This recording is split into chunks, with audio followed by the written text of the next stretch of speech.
Assalamualaikum warahmatullahi wabarakatuh. Perkenalkan, saya Sintia Diviza NIM 1914040013 dari jurusan Tadris Matematika Fakultas Tarbiyah dan Keguruan UIN Imam Bonjol Padang. Baiklah, di video ini saya akan membahas 8 strategi dari pembelajaran matematika yang mana tujuan dari saya membuat video ini yaitu untuk memenuhi ujian tengah semester mata kuliah strategi pembelajaran matematika yang dibimbing oleh Ibu Nita Putri Utami MPD. Selamat menikmati videonya. Baiklah, seperti yang saya katakan sebelumnya bahwa di sini saya akan membahas 8 materi dari strategi pembelajaran matematika. Yang mana 8 materi tersebut yaitu yang pertama, strategi belajar mengajar, yang kedua, aliran psikologi tingkah laku, yang ketiga, aliran psikologi kognitif, yang keempat, kemampuan dasar mengajar, yang kelima, pendekatan konstruktivisme, yang keenam, pendekatan pemecahan masalah matematika, yang ketujuh, pendekatan open-ended, dan yang kedelapan, pendekatan realistik. Kita masuk ke materi pertama, yaitu tentang strategi belajar mengajar. Pengertian dari strategi belajar mengajar itu yaitu diartikan sebagai pola-pola umum kegiatan guru dan anak didik dalam perwujudan kegiatan belajar mengajar untuk mencapai tujuan yang telah digariskan atau dengan perencanaan yang matang dan teliti. Komponen-komponen dalam menyusun strategi tersebut ada 7. Yang pertama, tujuan pengajaran. Karena terdapatnya tujuan pengajaran yang beraneka ragam, maka dipertimbangkan pula pemilihan dari strategi belajar mengajar. Yang kedua, guru. Karena masing-masing guru berbeda dalam pengalaman pengetahuan, gaya mengajar, dan lain-lainnya, maka terdapat pula perbedaan dalam pemilihan strategi belajar mengajar. Yang ketiga, peserta didik. Terdapat pula peserta didik yang mempunyai latar belakang yang berbeda, sehingga diperlukan pertimbangan dalam menyusun strategi belajar mengajar. Yang keempat, materi pembelajaran. Terdiri dari materi formal atau isi pelajaran dalam buku teks resmi atau buku paket di sekolah, dan materi informal atau bahan-bahan pelajaran yang bersumber dari lingkungan sekolah dan dibutuhkan pengajaran yang lebih relevan dan aktual. Karenanya, dalam hal ini perlu juga dipertimbangkan strategi belajar mengajar. Yang kelima, metode mengajar. Metode yaitu cara yang dipergunakan pengajar dalam menyampaikan pesan pembelajaran kepada peserta didik. Karena terdapatnya metode yang pengajaran yang beraneka ragam pula, perlu juga dipertimbangkan dalam pemilihan strategi belajar mengajar. Yang keenam, media pengajaran, yaitu alat-alat yang digunakan baik software maupun hardware sesuai sebagai media komunikasi dengan tujuan meningkatkan efektivitas proses belajar mengajar. Media pun sangat berpengaruh terhadap pemilihan dari strategi belajar mengajar. Yang ketujuh, faktor administrasi finansial seperti jadwal pelajaran, ruang belajar, masalah pendanaan, dan lain-lain. Ini juga sangat perlu diperhatikan dalam pemilihan strategi belajar mengajar. Hubungan strategi, metode, pendekatan, taktik, dan teknik pembelajaran. Seperti yang kita ketahui bahwa strategi adalah kegiatan penggunaan teknik pembelajaran, metode adalah cara yang digunakan untuk melaksanakan strategi, pendekatan adalah suatu strategi dan metode pembelajaran, taktik adalah gaya seseorang dalam melaksanakan suatu teknik atau metode tertentu, serta teknik adalah cara yang dilakukan dalam rangka mengimplementasikan suatu metode. Jadi, jelas berdasarkan uraian di atas jelas bahwa strategi, metode, pendekatan, taktik, dan teknik memiliki hubungan dan saling berpengaruh. Aplikasi dari strategi belajar mengajar bagi seorang guru yaitu yang pertama, guru dapat merancang berbagai strategi dalam pembelajaran sebelum diajarkan atau diterapkan kepada muridnya dengan cara, teknik, taktik, bahkan pendekatan yang beraneka ragam sesuai dengan penempatannya, sehingga tercapailah tujuan pembelajaran yang telah dirancang atau digariskan terlebih dahulu dengan perencanaan yang matang dan teliti. Kita masuk ke materi kedua, yaitu aliran psikologi tingkah laku. Psikologi Perilaku atau tingkah laku yaitu mempelajari bagaimana mengembangkan perilaku hidup organisme dalam menanggapi kondisi tertentu, serta didasarkan pada teori bahwa perilaku semua dipelajari melalui pengkondisian. Pandangan belajar menurut aliran psikologi tingkah laku adalah berubahnya tingkah laku karena interaksi antara stimulus dan respon. Yang pertama, teori Thorndike. Thorndike memberi pandangan jika macam-macam teori belajar dalam psikologi merupakan sebuah usaha untuk memecahkan masalah. Dari eksperimen yang ia lakukan, didapat 3 buah hukum belajar, yakni yang pertama, hukum akibat atau law of effect. Menurut hukum ini, belajar akan lebih berhasil bila respon siswa terhadap suatu stimulus segera diikuti dengan rasa senang atau kepuasan. Rasa senang atau kepuasan ini bisa timbul sebagai akibat anak mendapatkan pujian atau ganjaran lainnya. Yang B, hukum latihan atau law of exercise, yaitu jika respon sering digunakan atau jika praktek khususnya pengulangan dalam pembelajaran sering dilakukan, maka seorang anak tersebut akan segera melakukan tanggapan dari suatu persoalan secara cepat sesuai pengalamannya pada waktu sebelumnya, karena persoalan tersebut sering ditemuinya pada saat pengulangan. Yang C, hukum kesiapan atau law of readiness. Dalam memberikan respon, subjek harus siap dan juga disiapkan.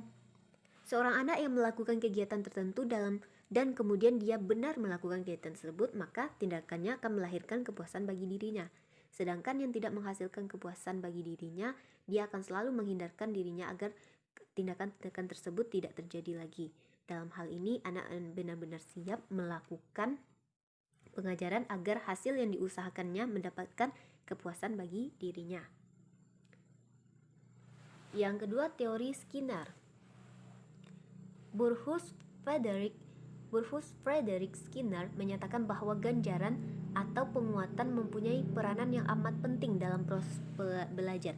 Penguatan tersebut terdiri dari penguatan positif atau pujian dan penguatan negatif atau teguran. Penguatan positif di sini contohnya berupa pujian yang diberikan kepada siswa, sikap guru yang bergembira terhadap keberhasilan siswa menjawab pertanyaan, memberikan hadiah kepada anak-anak dan lainnya. Sedangkan penguatan negatif yaitu jika respon siswa kurang atau tidak diharapkan, diberi penguatan negatif agar respon tersebut tidak diulang berupa teguran, peringatan, atau sanksi hukum edukatif. Yang ketiga, teori Ausubel. Terkenal dengan belajar bermaknanya dan pentingnya pengulangan sebelum pengajaran dimulai. Ausubel membedakan antara belajar menemukan dan dengan belajar menerima. Yang mana berdasarkan hasil penelitian Ausubel pula dapat disimpulkan bahwa belajar menemukan maupun menerima sama-sama merupakan belajar menghafal atau bermakna. Misalnya, seseorang yang sudah disajikan materi pembelajaran oleh guru atau belajar menerima, kemudian memahami materi tersebut atau disebut dengan belajar bermakna, lalu memberi penjelasan lain setelah dipahami dengan belajar menemukan, dan terakhir menghafalnya atau belajar menghafal. Yang keempat, teori Gagne. Menurut Gagne, belajar matematika ada 2 objek yang dapat diperoleh siswa, yaitu objek langsung dan objek tidak langsung.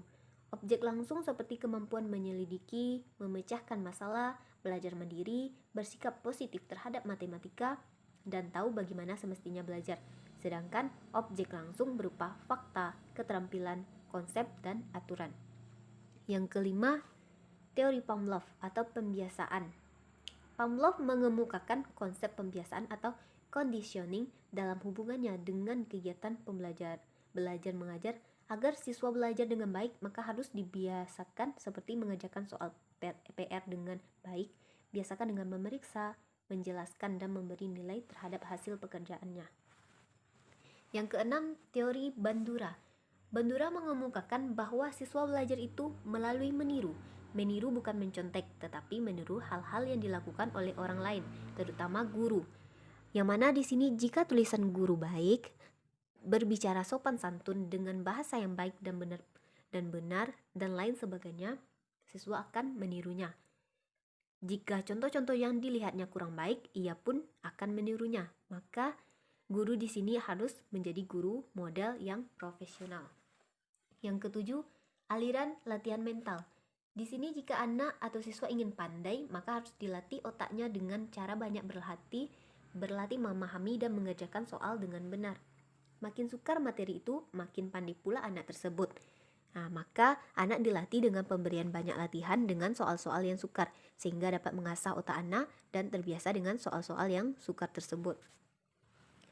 Aplikasi dari aliran psikologi tingkah laku bagi seorang guru yaitu yang pertama, guru memberikan respon akan usaha anak yang telah bisa menjawab pertanyaan seperti dengan memberikan pujian dan memberi ganjaran jika respon kurang atau tidak diharapkan seperti dengan pemberian teguran, sanksi, atau hukum edukatif.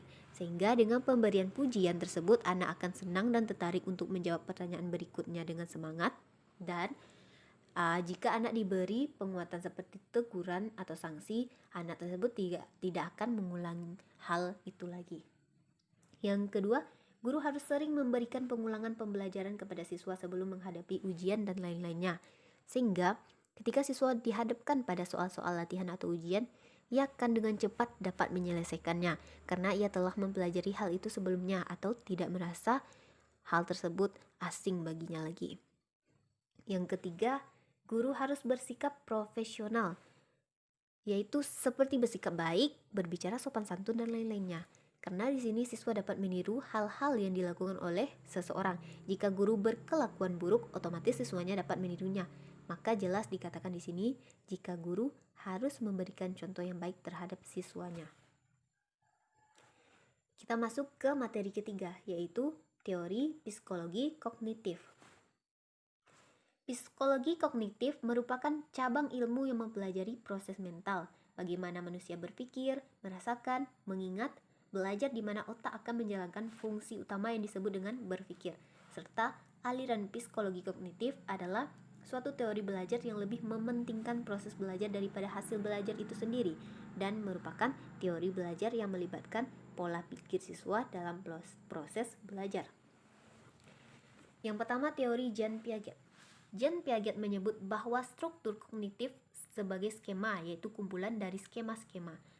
Seorang individu dapat mengikat, memahami, dan memberikan respon terhadap stimulus disebabkan karena bekerjanya skema. Yang kedua, teori Brunner. Jerome Brunner dalam teorinya menyatakan bahwa belajar matematika akan lebih berhasil jika proses pengajaran diarahkan kepada konsep-konsep dan struktur-struktur yang terbuat dalam pokok bahasan yang diajarkan, di samping hubungan yang terkait antara konsep-konsep dan struktur-struktur. Dalam teori ini jelas Brunner akan melihat langsung bagaimana keteraturan dan pola struktur yang terdapat dalam benda yang sedang diperhatikannya. Nampaklah bahwa Brunner sangat menyarankan keaktifan anak dalam proses belajar mengajar secara penuh.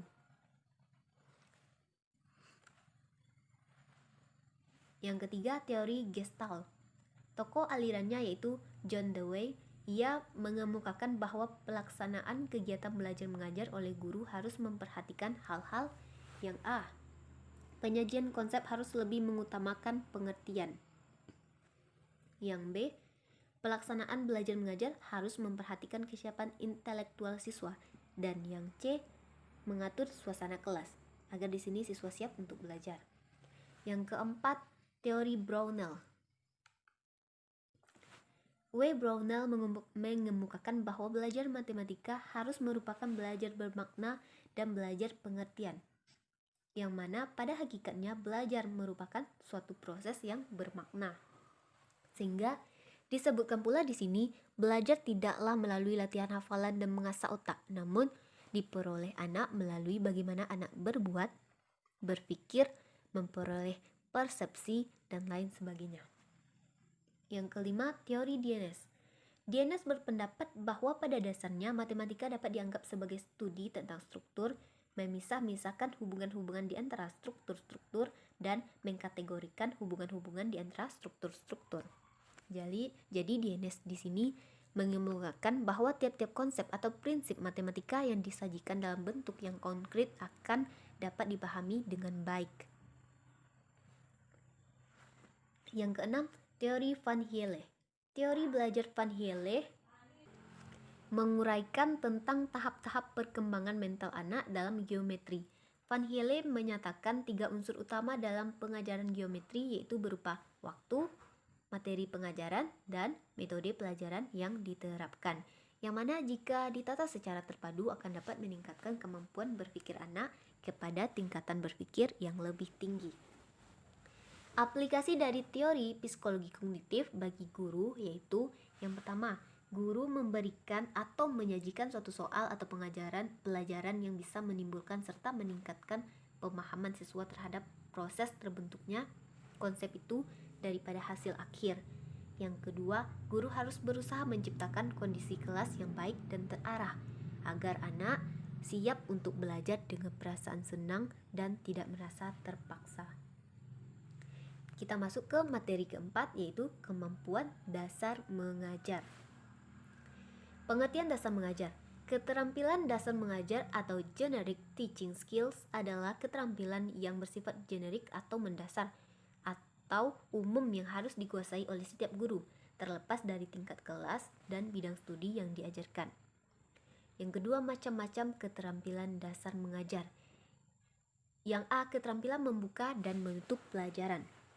Siasat membuka pelajaran di sini tidak lain adalah usaha atau kegiatan guru dalam setting belajar mengajar untuk menciptakan prakondisi sehingga perhatian serta sikap mental siswa tersebut dapat digiring atau siap pada persoalan atau kegiatan yang akan dilakukannya. Sedangkan siasat menutup pelajaran di sini adalah usaha atau kegiatan guru untuk mengakhiri kegiatan belajar mengajar dengan baik, seperti dengan menyimpulkan garis-garis besar tentang hal-hal yang baru saja dibahas atau dipelajari. Yang B, keterampilan bertanya. Keterampilan bertanya di sini yaitu keterampilan seseorang dalam bertanya secara jelas dan baik guna mendapatkan jawaban yang baik pula dan tepat. Yang C, keterampilan memberi penguatan, yaitu kemampuan guru dalam memberikan respon terhadap perilaku siswa dalam kegiatan belajar mengajar agar siswa tersebut terdorong untuk meningkatkan perilaku positifnya. Seperti di sini guru memberikan penguatan verbal, yaitu berupa kata-kata atau kalimat pujian, dan memberikan penguatan non-verbal, yaitu berupa gerak mendekati dan kegiatan yang menyenangkan. Yang D, keterampilan mengadakan variasi, yang mana suatu proses perubahan dalam pembelajaran yang bertujuan untuk menghilangkan kejenuhan dan kebosanan serta berubahnya mood siswa dalam proses pembelajaran untuk menerima bahan pengajaran yang diberikan guru dan memusatkan perhatian siswa agar siswa dapat selalu aktif dan terfokus dalam pembelajaran. Yang E, keterampilan menjelaskan. Keterampilan menjelaskan di sini tidak lain adalah keterampilan mengorganisasikan materi pelajaran dalam tata urutan yang terencana secara sistematis, sehingga dengan mudah dapat dipahami oleh siswa. Yang F, keterampilan membimbing diskusi kelompok kecil, yaitu keterampilan melaksanakan kegiatan membimbing siswa agar dapat melaksanakan diskusi kelompok kecil dengan efektif. Yang G, keterampilan mengelola kelas, yaitu kegiatan dalam menciptakan dan mempertahankan kondisi kecil yang optimal guna terjadinya proses belajar mengajar yang serasi dan efektif.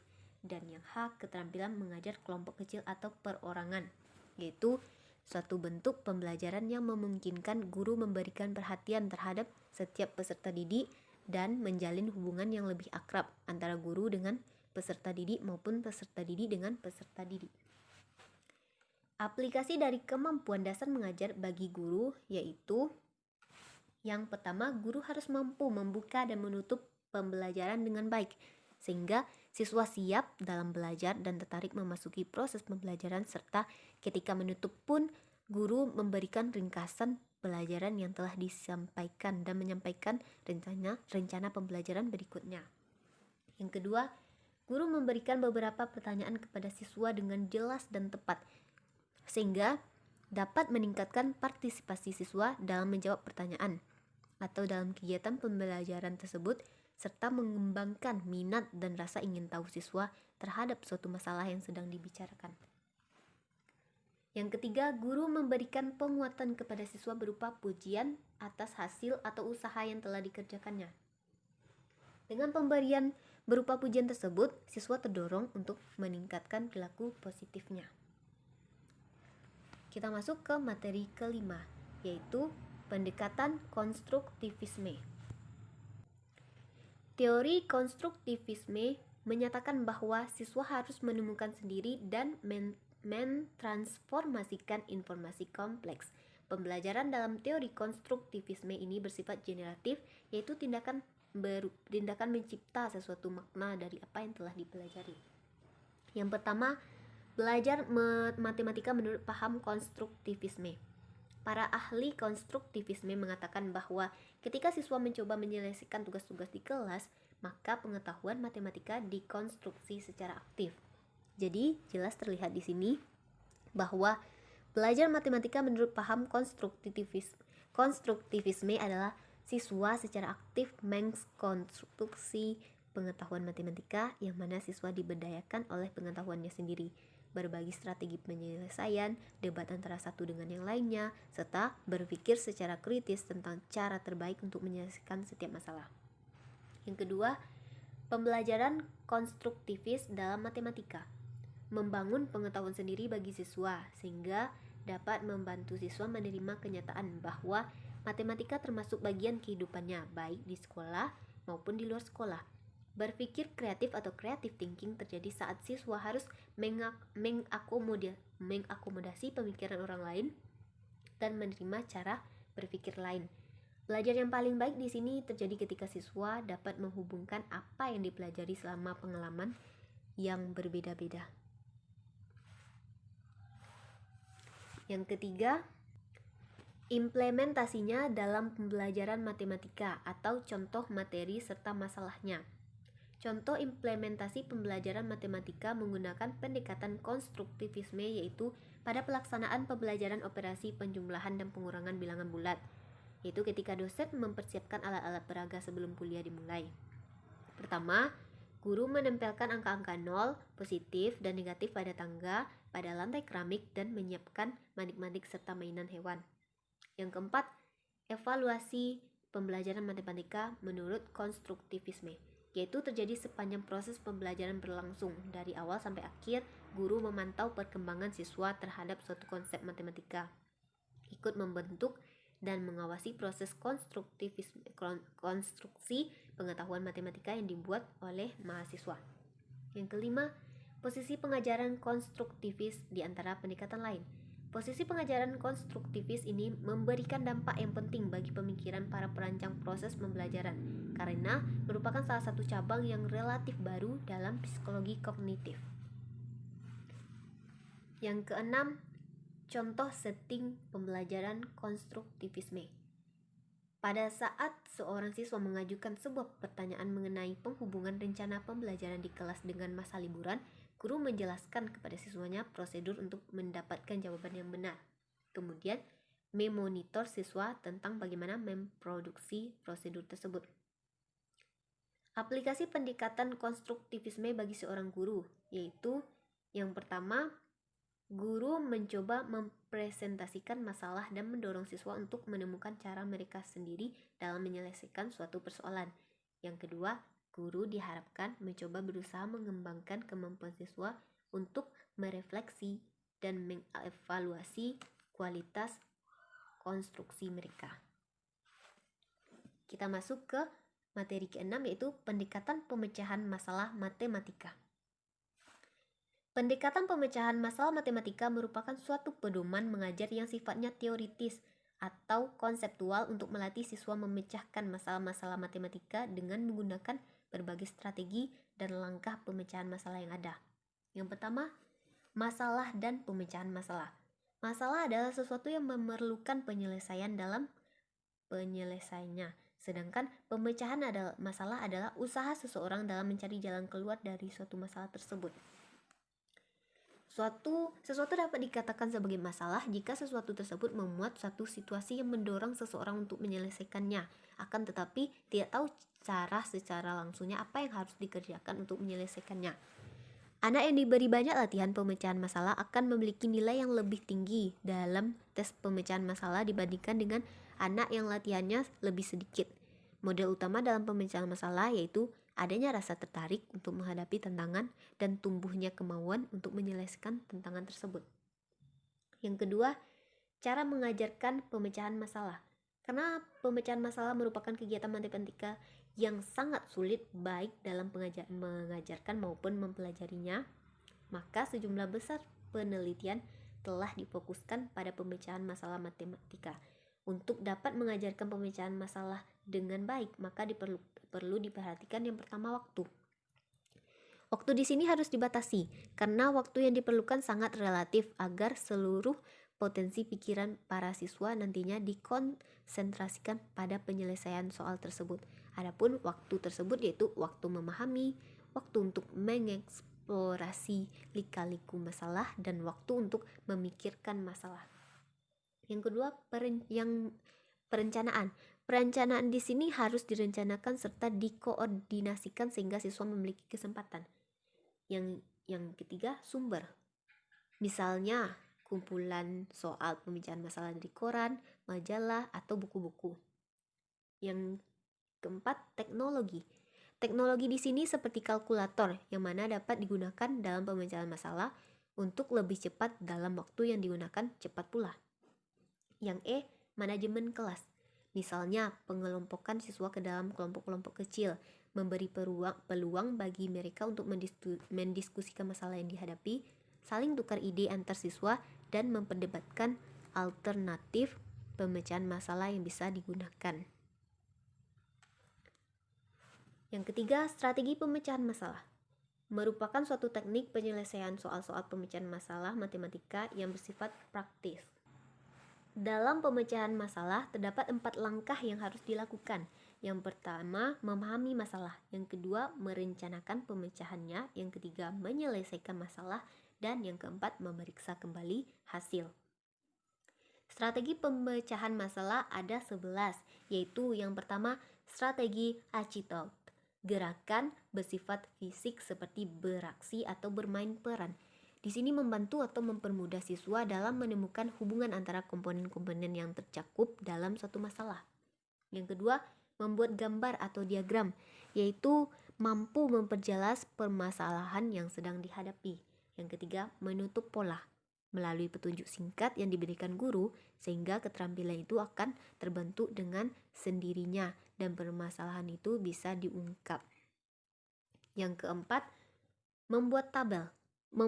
Dalam pembuatan tabel di sini membantu dalam mengungkapkan suatu pola tertentu serta mengidentifikasi informasi yang tidak lengkap, sehingga apabila muncul pertanyaan baru berkenaan dengan data tersebut dapat terjawab dengan mudah. Yang kelima, memperhatikan semua kemungkinan, yaitu menebak dengan cara berhati-hati. Yang keenam, tebak dan perisah atau guess and check. Yang ketujuh, strategi kerja mundur.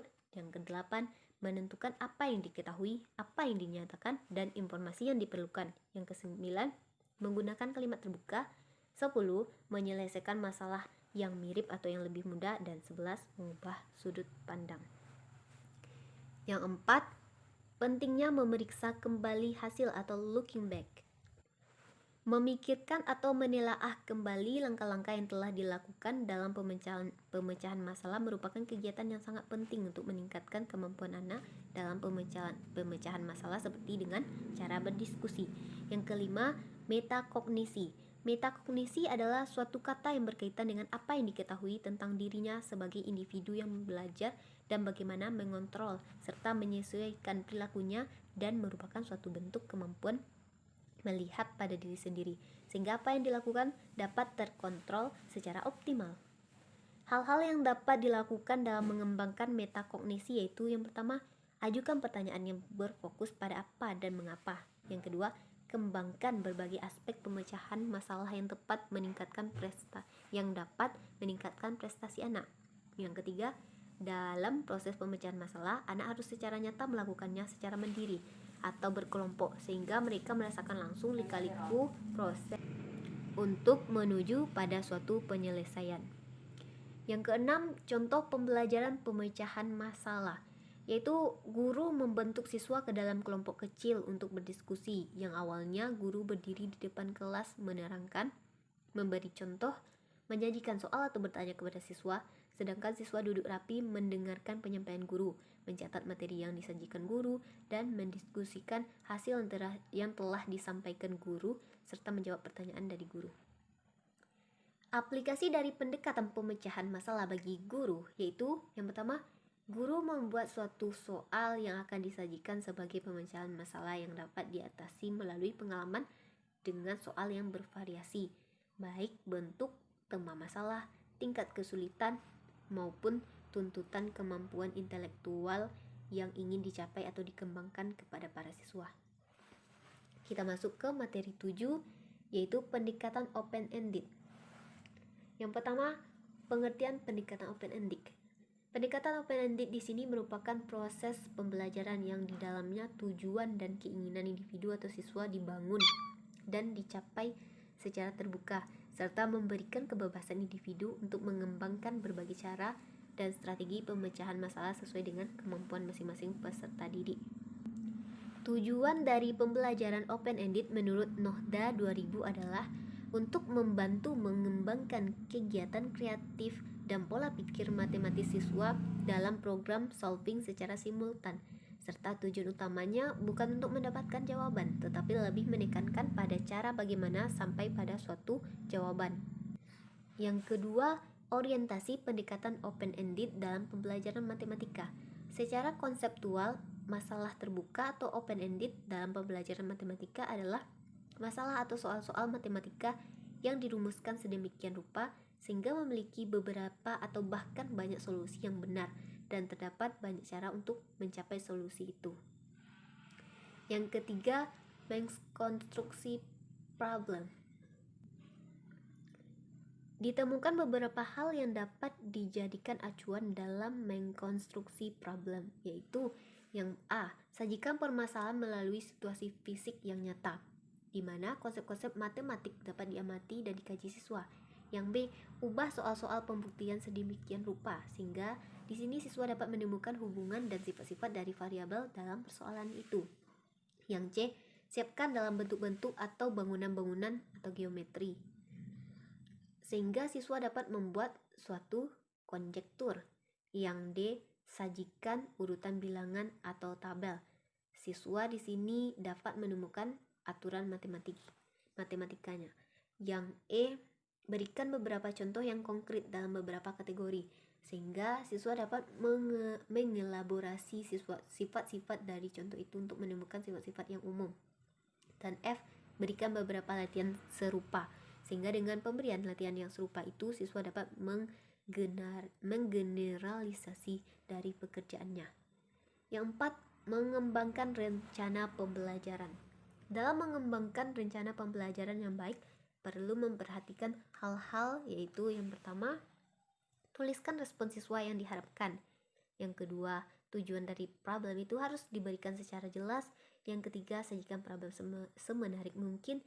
Yang keempat, lengkapi prinsip-prinsip passing problem sehingga siswa memahami dengan mudah maksud dari problem itu. Dan yang kelima, berikan waktu yang cukup kepada siswa untuk mengeksplorasi problem. 5. Keunggulan dan kelemahan pendekatan open-ended. Keunggulan pendekatan open-ended yaitu siswa berpartisipasi lebih aktif dalam pembelajaran dan sering mengekspresikan ide.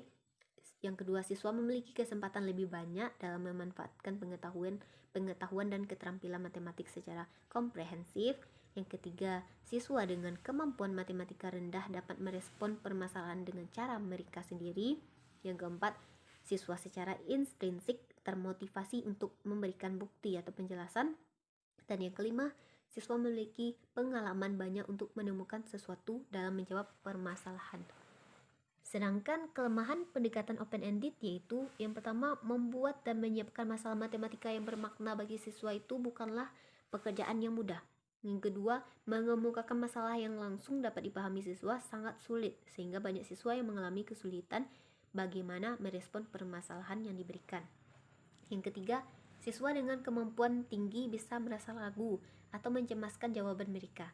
Dan yang kelima, mungkin sebagian siswa ada yang merasa bahwa kegiatan belajar mereka tidak menyenangkan karena kesulitan yang mereka hadapi.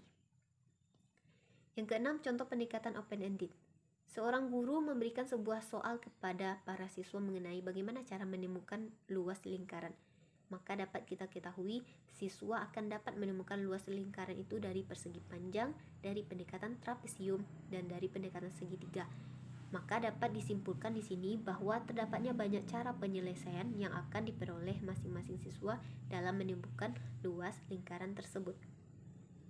Aplikasi dari pendekatan open-ended bagi guru yaitu yang pertama, guru mendorong siswa untuk mengumpulkan informasi yang sesuai, melaksanakan eksperimen untuk mendapatkan suatu pemecahan yang masuk akal, mengulanginya lagi untuk mendapatkan kemungkinan pemecahan dan solusi alternatif. Yang kedua, guru membantu siswa dalam merencanakan dan menyiapkan karya yang sesuai seperti ringkasan, laporan, model-model pemecahan masalah, dan membantu dalam berbagai tugas kelompok. Kita masuk ke materi terakhir, yaitu materi ke-8, pendekatan realistik. Yang pertama, apa itu pendekatan realistik? Pendekatan realistik yaitu salah satu pendekatan pembelajaran matematika yang menekankan pada keterkaitan antar konsep-konsep matematika dengan pengalaman sehari-hari. Atau guru merancang suatu pembelajaran dari suatu masalah nyata, yang mana pendekatan ini ditemukan oleh orang-orang matematika sendiri. Pengenalan konsep-konsep matematika dilakukan dengan menghadapkan siswa kepada masalah dari kehidupan mereka, pengalaman mereka, atau apa yang pernah mereka lihat atau dengar. Tetapi yang mereka anggap sebagai kenyataan, sehingga siswa segera melibatkan dirinya dalam kegiatan belajar secara bermakna. Yang kedua, prinsip-prinsip pendekatan realistik. Prinsip pembelajaran realistik merupakan dasar berpikir dan bertindak yang benar dalam pembelajaran realistik. Pemahaman akan prinsip-prinsip pembelajaran realistik mutlak harus dikuasai oleh seorang guru yang hendak menggunakan pendekatan pembelajaran realistik ini. Terdapat 5 prinsip pembelajaran realistik, yaitu yang pertama, didominasi oleh masalah-masalah konteks. Yang kedua, perhatian diberikan pada pengembangan model, situasi, skema, dan simbol-simbol. Yang ketiga, sumbangan dari para siswa sehingga siswa dapat membuat pembelajaran menjadi konstruktif dan produktif. Yang keempat, interaktif sebagai karakteristik dari proses pembelajaran matematika. Dan yang kelima, interweaving atau membuat jalinan antar topik atau antar pokok bahasan. Yang ketiga, pertimbangan menggunakan pendekatan realistik. Pada dasarnya, pendekatan realistik membimbing siswa untuk menemukan kembali konsep-konsep matematika yang pernah ditemukan oleh para ahli matematika, atau bila memungkinkan, siswa dapat menemukan hal yang belum pernah sama sekali ditemukannya. Pendekatan realistik perlu dipertimbangkan untuk dijadikan alternatif dalam pembelajaran matematika. Perlu diingat bahwa masalah konstekstual yang diungkapkan tidak selamanya berasal dari aktivitas sehari-hari, melainkan juga bisa dari konteks yang dapat diimajinasikan dalam pikiran siswa. Yang keempat, contoh desain pembelajaran menggunakan pendekatan realistik. Contohnya konteks barter, timbangan, dan lain-lain. Yang mana pada suatu kurun waktu, ketika uang belum ada, masyarakat kecil menanam panennya sendiri, membawa ternaknya, dan lain-lain. Jika mereka memerlukan sesuatu yang tidak diproduksinya, maka mereka akan menukar beberapa yang mereka miliki dengan sejumlah benda yang mereka butuhkan. Sistem inilah yang disebut dengan barter atau pertukaran. Seperti ketika Ahmed membutuhkan jagung, untuk dimakannya dengan keluarga, maka dia akan menukarkan apa yang dimilikinya dengan jagung tersebut. Aplikasi dari pendekatan realistik bagi guru yaitu yang pertama, guru mencoba menghubungkan anak dengan kehidupannya sehari-hari atau dengan pengalamannya yang nyata ke dalam pengenalan konsep-konsep matematika, sehingga anak dapat mengembangkan pola pikirannya dan melibatkan dirinya ke dalam kegiatan secara bermakna, sesuai dengan pengalamannya dan berpatokan ke konsep-konsep matematika yang pernah ditemukan. Sekian video dari saya. Jika ada kata-kata salah, saya mohon maaf. Terima kasih telah menonton. Selamat beraktivitas dan wassalamualaikum warahmatullahi wabarakatuh.